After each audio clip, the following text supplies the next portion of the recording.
नमस्कार मित्रांनो आणि मैत्रिणींनो, आज या व्हिडिओमध्ये मी तुम्हाला नागपंचमी का साजरी केली जाते हे सांगणार आहे. श्रावण महिन्याच्या शुक्ल पक्ष पंचमीला नागपंचमी साजरी केली जाते. सनातन हिंदू धर्मात नागदेवतेला विशेष स्थान आहे. भगवान शिवांनी गळ्यामध्ये वासुकी नाग धारण केला आहे, तर भगवान विष्णू शेष नागावर विराजमान आहेत आणि म्हटले जाते की शेषनागाच्याच मदतीने समुद्रमंथन करण्यात आले होते. याच कारणामुळे हिंदू धर्मात सर्पाला अत्यंत महत्त्व आहे. त्यांना प्रसाद दाखवला जातो, त्यांना अत्यंत शुभ मानले जाते. नागाचे देवता म्हणून भगवान शिवाला मानले जाते. यामुळे शिवाची पूजा करताना नागदेवतेवर फूल पाणी वाहिल्याने असे मानले जाते की यामुळे सर्पदोष दूर होतो. मित्रांनो, मी तुम्हाला नागपंचमीची कथा सांगणार आहे.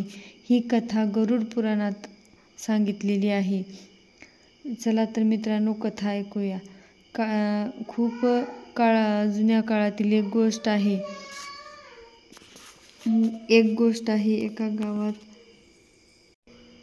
एका गावात एक स्त्री राहत होती आणि दूध विकत असत. तिची एक मुलगी होती. ती खूप सुसंस्कारी होती. त्या स्त्रीचा एक नियम होता. ती दररोज दूध गरम करायची आणि आपल्या घराच्या अंगणात थंड करून ठेवायची आणि घंटी वाजवायची. तिच्या आसपास राहणारे सर्व साप तिथे दूध पिण्यासाठी अंगणामध्ये येत असत आणि दूध पेत असत. त्या स्त्रीने तिच्या मुलीला सांगितले होते की हे सर्प तुझे भाऊ आहेत. मी नसेल तेव्हा त्यांना आठवत जा. काही काळ लोटला. त्यानंतर ती स्त्री मरून गेली. तिची मुलगी मोठी झाली आणि तिचा विवाह मोठ्या घरात झाला. ज्या गावात तिचे लग्न झाले त्या गावातील जो धनी होता त्यांना 7 मुले होती. त्या धनिकाच्या सर्वात लहान मुलासोबत या मुलीचा विवाह झाला. ती सर्व सुनांमध्ये खूप संस्कारी होती. बाकीच्या सर्व सुना तिला ताने द्यायच्या. तुझे या जगात कोणी नाही. एक आई होती, ती पण वारली.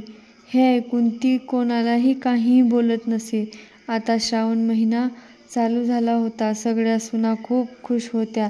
त्यांचे भाऊ त्यांना घेऊन जाण्यासाठी येणार होते आणि त्या पूर्ण महिना आपल्या माहेरात आराम करणार होत्या. तिच्या जवळ सर्वात मोठी सून त्या लहान सुनेजवळ आली आणि म्हणाली, तुझा तर भाऊ पण नाहीये. आता तू काय करणार? तुला तर पूर्ण श्रावण इथेच राहावं लागणार. हे ऐकून लहान सुनेला खूप दुःख झाले. ती खूप रडत होती आणि ती रडत रडत एका झाडाखाली जाऊन बसते. त्यावेळेस तेथून शेषनाग बाहेर येतात आणि तिला आठवण करून देतात की तुझी आई आम्हाला दूध पाजत असत, म्हणून तू मला माझ्या बहिणीप्रमाणे आहेस. तू काळजी करू नको. तू माझ्यासोबत चल. एका बहिणीने एका भावाच्या घरी जाणे हा तिचा अधिकार आहे. शेषनाग मनुष्याचे रूप घेऊन तिच्या सासरी आले आणि आपल्या नागलोकामध्ये घेऊन जातात. आता त्या मुलीला नागमातेचेही खूप प्रेम मिळते. तिथे छोटे छोटे नाग असतात. त्यांना ती दररोज दूध पाजत असत. एका दिवसाची गोष्ट आहे. तिला माहिती नसते की दूध गरम आहे. एका लहान सर्पाला दूध पाजायला बोलवते. तिला माहीत नसल्यामुळे ते दूध गरम आहे. ती त्यांना दूध देते व ते गरम दूध प्यायल्यामुळे नागाचे तोंड भासते.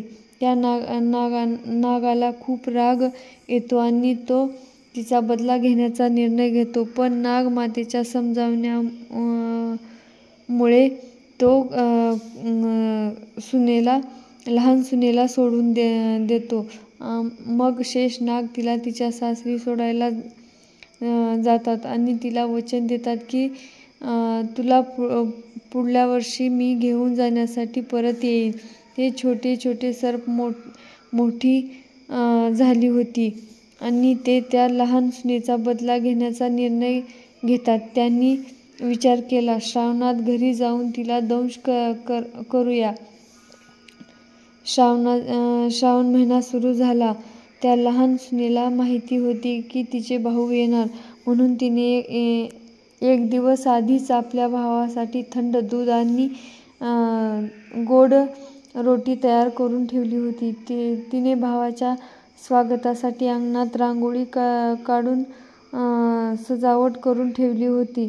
सर्वजण आले तेव्हा तिने सुगंधी फुलांचा वर्षाव केला, त्यांना कुंकवाचा टिळा लावला, दूध व गोड रोटी खायला दिली आणि आपल्या चुकीबद्दल तिला माफी मागितली. नंतर सर्व सर्पांना विश्वास झाला की त्यांचे तोंड लहान सुनेकडून चुकून भाजले होते. मग त्या सर्वांनी खुश होऊन सुंदर मोत्यांचा हार दिला आणि वचन दिले की जे कोणी आम्हाला दूध व गोड रोटी खाऊ घालेल त्याची सर्प दोषापासून आम्ही मुक्तता करू.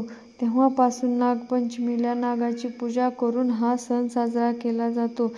चला तर मैत्रिणींनो, तुम्हाला ही कथा, नागपंचमीची कथा कशी वाटली ते मला कमेंट करून अवश्य सांगा. आणि चॅनलला नवीन आला असेल तर लाईक, शेअर, सबस्क्राईब करा. शरणो शरणार्थी.